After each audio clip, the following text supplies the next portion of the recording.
Good morning six class. Today we will read our chapter ticket album.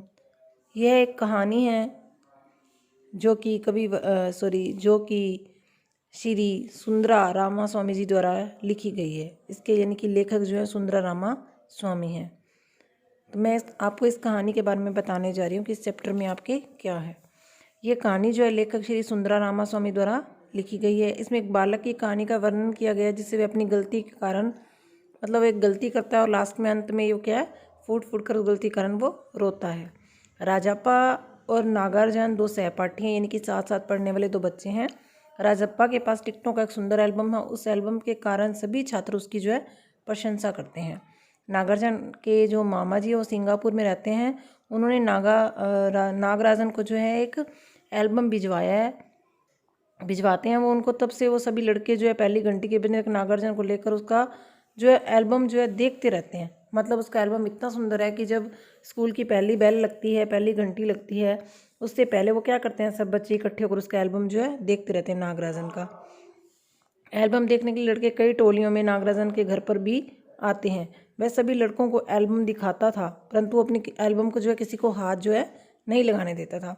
उसकी कक्षा की लड़कियां भी उसका एल्बम देख चुकी थी। जब से नागराजन का एल्बम आया था तब से राजप्पा के एल्बम को कोई नहीं देखता था। उसकी शान जो है कम हो गई थी। राजप्पा ने मधुमक्खियों की तरह मेहनत करके एक एक टिकट इकट्ठी की थी। नागराजन का जो है एल्बम तो है सिंगापुर से आया था, जबकि राजप्पा ने उसे मेहनत करके जो है बनाया था। उसमें एक एक टिकट जो है मेहनत करके इकट्ठी की और उसमें लगाई थी। सुबह ही वह टिकट जमा करने वाले लड़कों के घर निकल जाता और अपनी फालतू टिकटें देकर उन लड़कों से अपनी पसंद का टिकट जो है ले लेता। एक बार तो कनाडा का टिकट लेने के लिए वह 4 मील पैदल भागा था। उसका एल्बम बड़ा था। सरपंच का लड़का उस एल्बम को 25 रुपये में खरीदना चाहता था, परंतु राजप्पा ने देने से इनकार कर दिया। इस पर उसने राजप्पा को घमंडी कहा। राजप्पा ने उसकी घर की बच्ची को 30 रुपये में खरीदना चाहा। सारे लड़के हंस पड़े। नागराजन के एल्बम के कारण अब राजप्पा के एल्बम की कोई बात नहीं करता था। राजप्पा कभी कभी नागराजन के एल्बम को नीची नज़रों से देख लेता था। नागराजन का एल्बम सचमुच बड़ा प्यारा था। यद्यपि जो है राजप्पा के एल्बम में टिकटें जो है ज़्यादा थी, पर सभी छात्र जो है नागराजन के एल्बम को ही देखते थे।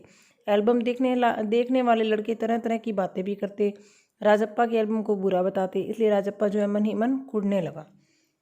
उसने अपने एल्बम से ही नफरत होने लगी। एक दिन शाम को उसने एक योजना बनाई। योजना के अनुसार वह नागराजन के घर गया। उसने सोचा कि अपनी फालतू टिकटों के बदले वह नागराजन से अच्छी टिकटों को ले लेगा, परंतु जब नागराजन के घर पहुंचा तो वह घर पर नहीं था।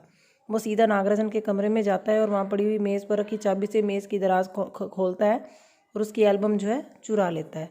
वह एल्बम कमीज के नीचे खोस कर जो है वापस अपने घर आ जाता है। उसकी एल्बम को वो चोरी करके अपने साथ ले आता है। राजप्पा ने घर आकर नागराजन के एल्बम को अलमारी के पीछे जो है छिपा दिया। चोरी के कारण वह डर भी रहा था। अगर हम गलत काम करते हैं तो डरते भी हैं। उसने चोरी की थी, उसके कारण डर भी रहा था। रात को उसने खाना भी नहीं खाया। अगले दिन राजप्पा के पिता जो है अपने ऑफिस चले जाते हैं और वह घर पर ही रहता है। तभी दरवाजे पर जो है सांकल लगी होती है, जो बंद करने के लिए सांकल लगी होती है, वो खटकती है, यानी उसे कोई खटकाता है कि यानी कि कोई बाहर आया। राजप्पा क्या समझता है कि पुलिस आ गई है। तलाशी लेने पर पकड़े जाने के डर से उसने एल्बम को अंगीठी में डाल देता और एल्बम जो जल उठता है। वह बाथरूम में चला जाता और मम्मी के बुलाने पर तौलिया लपेटकर बाहर आता है। राजप्पा ने नागार्जुन को सामने देख के बारे में बात की। तभी जो नागार्जुन आता है तो उसके साथ उसके बारे में बात करता है। रोते हुए नागार्जुन को उसने कहा, तू मेरा एल्बम ले जा। नागार्जुन को जो यकीन नहीं आता। राजप्पा अपनी बात दोहराता रहा। जब नागार्जुन एल्बम लेकर जाने लगा तो राजप्पा ने कहा, मैं आज रात भर इसे और देखना चाहता हूँ। वह नागार्जुन से एल्बम लेकर आया और उसे एल्बम को सीने से लगाकर फूट कर जो है रोने लगता है। उसे अपनी गलती पर जो है पछतावा